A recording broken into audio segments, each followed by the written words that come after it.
Thank you. Disclaimer. I'd like to start out, firstly, even though we're called nickel mines, it's actually a bit of a misnomer. We're actually, this isn't a mining story, this is it's a processing story, and I'll get into that in a bit. We've been around for more than 10 years. We started out in Indonesia as a DSO operation with the intention of shipping laterite ore to China. At that point in time, it was a very profitable business, and then, as some of you may know, the Indonesian government introduced the ore ban in 2014, and that led us to that point to the point where we are today, where we've collaborated with the world's largest stainless steel producer in an industrial park that's basically next door to our mine. So, as I said, we've been around for 10 years. We only recently listed last year, August of last year. We went out to raise 125 million Australian. We got such a good response that we upscaled it to 200 million Australian, and that was the second largest resources IPO in Australia in the last 10 years. I should note we had almost 400 million of bid in the books when we closed it. What is it that Nickel Mines does? What is it that we own? We have a 60% interest in two companies, and each company has two Rotary Kiln Electric Furnace plants, and they produce nickel pig iron. So in total we have a 60% interest across 4 RKEF lines, and I'll talk a bit more about that nickel pig iron business a bit later on. And we have an 80% interest in a large tonnage high-grade laterite mine, which was our foundation asset. So in terms of the corporate snapshot, 1.6 billion shares on issue. You can see the trading range there. We've got a market cap of about 1 billion Aussie. You can see the share price performance there. We sort of foolishly thought that all of the bids in the book would flow into on-market buying post-IPO, but as you know, the last quarter of last year was particularly tough. Happy to say that you can see a significant re-rating, and that's off the back of delivery of a number of milestones well ahead of schedule, and production well above nameplate capacity and costs below guidance. In terms of the share register, Shanghai Decent is our largest shareholder, and that is a Tsingshan Group company, so effectively that's Tsingshan.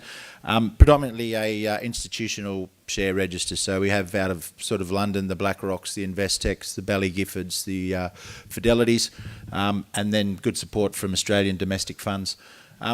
You can see who covers us there. Target price of about $1.20 to up to $1.50. We were just recently included in the ASX 300 in the last rebalance, and we're reasonably confident of going into the ASX 200 sometime early next year. That's a summary of the mine. As I said, we're not a mining story, so I won't go into it. I don't know how many people here are familiar with Tsingshan, but they're the world's largest stainless steel producer. Privately owned, not an SOE, majority owned by the chairman. They'll probably produce about 12 million tonne of stainless this year, which is almost a third of the global stainless market, and they're the leaders in stainless steel production and also nickel pig iron production. Shanghai Decent is the largest shareholder of Tsingshan. Of Nickel Mines. It's a Tsingshan Group company, and they're the company that was the architect and oversees the operation of the industrial park, which we'll see on the next slide. Delighted to say that the chairman of Shanghai Decent, who is also the vice chairman of Tsingshan, sits on the Nickel Mines board, and he's an extremely impressive gentleman, and I think that speaks to the commitment that Tsingshan has to nickel mines. This is the IMIP, or Indonesia Morowali Industrial Park. Unfortunately, the picture doesn't do it justice, but over $7 billion has been spent here to date. Currently employs 30,000 local Indonesian employees. There's a quote at the top here from an internal Glencore presentation. The SMI facility is world-class and arguably the lowest cost ferronickel operation in the world. That's not self-promotion. Glencore doesn't have any interest here. That's purely them recognising the size and scale of this industrial park.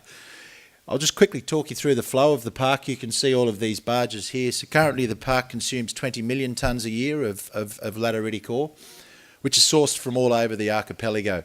Again, our mine is a small part of that. We supply about 500,000 tonne of that 20 million tonne requirement. Our nickel pig iron business isn't reliant on our ore.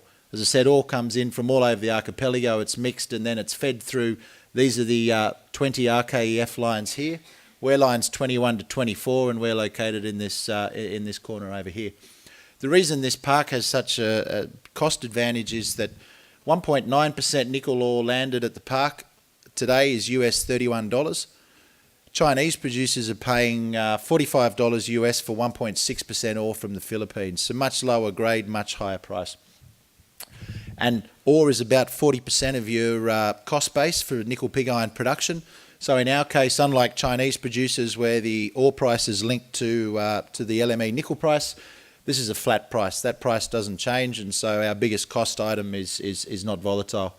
Our next biggest cost item is power. You can see this shed here. Over the back here, there's 2 gigawatt of captive power, which is being increased to 3 gigawatt. You have Kalimantan is the neighbouring island, world's largest thermal coal producer, so there's an abundance of cheap thermal coal. Our power costs in the park are less than 6 cents US a kilowatt hour, and you again compare that to Chinese or Western producers where power costs are sort of US 10 to 12 cents a kilowatt hour. This here is the stainless steel lines. It has up to 3.5 million tonnes of stainless capacity. Again, to give you some idea of scale, that's about 3 kilometres end to end. You may have heard recently press about high pressure acid leach plants, and they're being built over here. This is a 5-star 140 room hotel that they build in 9 months, basically because they can, but it really is a pretty impressive, as I said, world's largest fully vertically integrated stainless steel park. In these photos, this is just what sits under some of those roofs.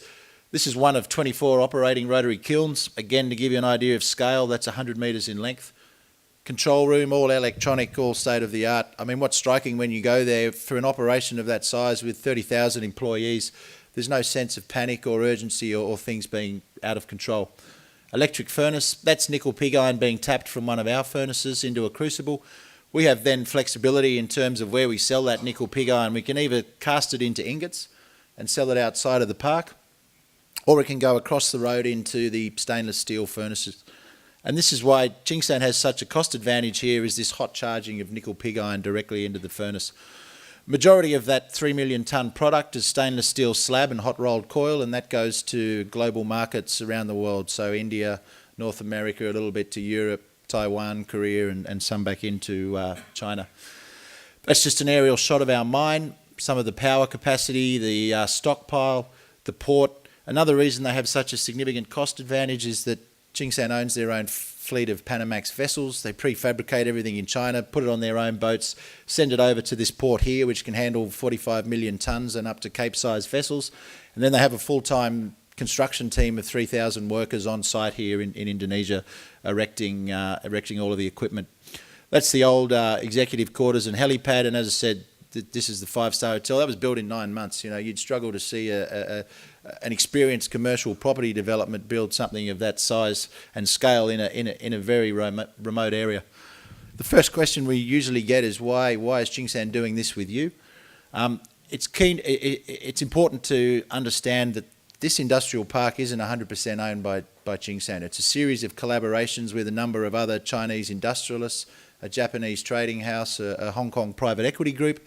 Where we're unique is we're the first time that they've actually gone out through a listing and tapped Western capital markets. So we've introduced them to a whole new pool of capital, such as the BlackRocks. BlackRock would never invest in a private Chinese company inside an Indonesian industrial park. Another reason that we're a strategic partner to them is this is our mine here, 6,200 hectares right on the coast. We have about 60 million tonnes currently of resources, with an opportunity to expand that significantly. The park uses 20 million tonnes. So, there's a couple of years of supply, worst case if they ever had to go there, sitting right next door, and we're the closest large tonnage, high-grade laterite deposit. What do we get from partnering with Tsingshan? The benefits. The first 2 RKEF lines were built with a capital guarantee of no more than 200 million. So we paid 120 million US for our 60%. We were never going to pay $1 more. On a capital intensity basis, that's about 12,000. That's less than today's spot nickel price. You compare that to, a Koniambo, 30,000 tonne of nickel capacity, not even double, 6.3 billion. So there's no one that's building new nickel capacity at this sort of capital intensity. In fact, even though it was 200 million valuation, they actually build it significantly cheaper for about 130 million.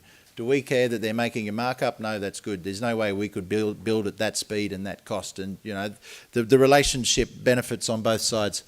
So you've got lowest capital intensity. If you look here, this is where we're actually operating first quartile OPEX costs. So we're sitting at around 7,500 tonnes, $7,500 per tonne.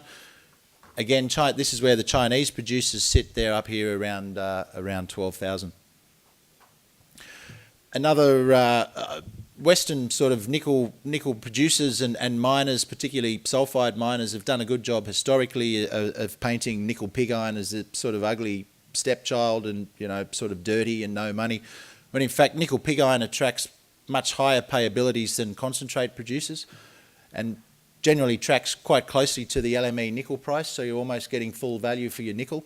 The reason for that is they're happy to pay you for the nickel because when we produce about a 14% nickel pig iron, the remainder of that is all iron, and they pay you for the nickel because they're getting all of the iron content for free. Concentrate producers typically get paid sort of 65 to 75% of the contained nickel in the concentrate that they produce. This, I think, speaks to the commitment of the Indonesian government.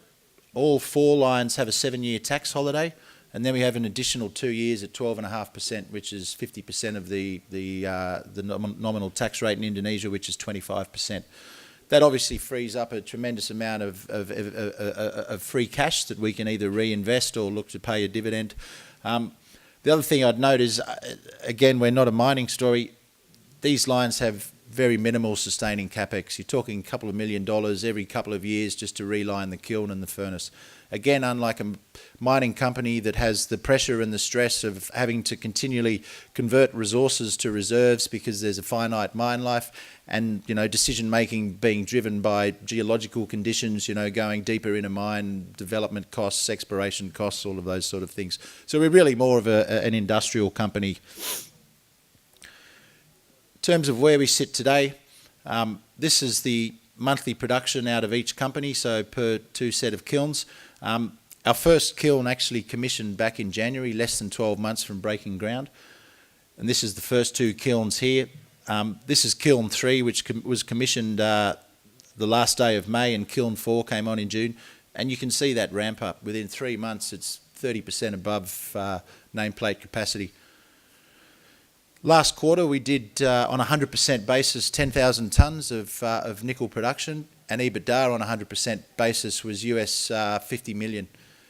This quarter, that number will be even higher again. So, you know, these lines are already producing significant cash flow. In terms of why invest, one of the other unique things that we have that, again, you know, is uncommon. We actually have a fixed price option to move from 60 to 80% ownership in both companies. That takes our attributable nickel from 20,000 to 26,000. As I said, the price of that is 120 million, takes our EBITDA from 150 million to 204 million. That's a 2.3 times multiple. Again, you know, any other mining company can't simply write out a check and suddenly, you know, their production has gone up by 20% overnight. Finally, I'll just end on this slide here. The purpose of this is really to show we IPO'd a little over 12 months ago. All we had was a 25% interest in 2 RKEF lines that was a paddock of dirt in Indonesia, and our interest in the mine. 15 months on, we've got 4 kilns that are all up and operating at sort of 20 to 30% above nameplate capacity. The costs are below our guidance of 8,300. They're coming in at 7,500. As I said last quarter, that sort of cash flow profile, we expect that to continue. We've got the tax concessions, so at sort of 60 cents sort of share price with $1.20 to $1.50 price targets, we still think it's value buying. Thank you. Thank you.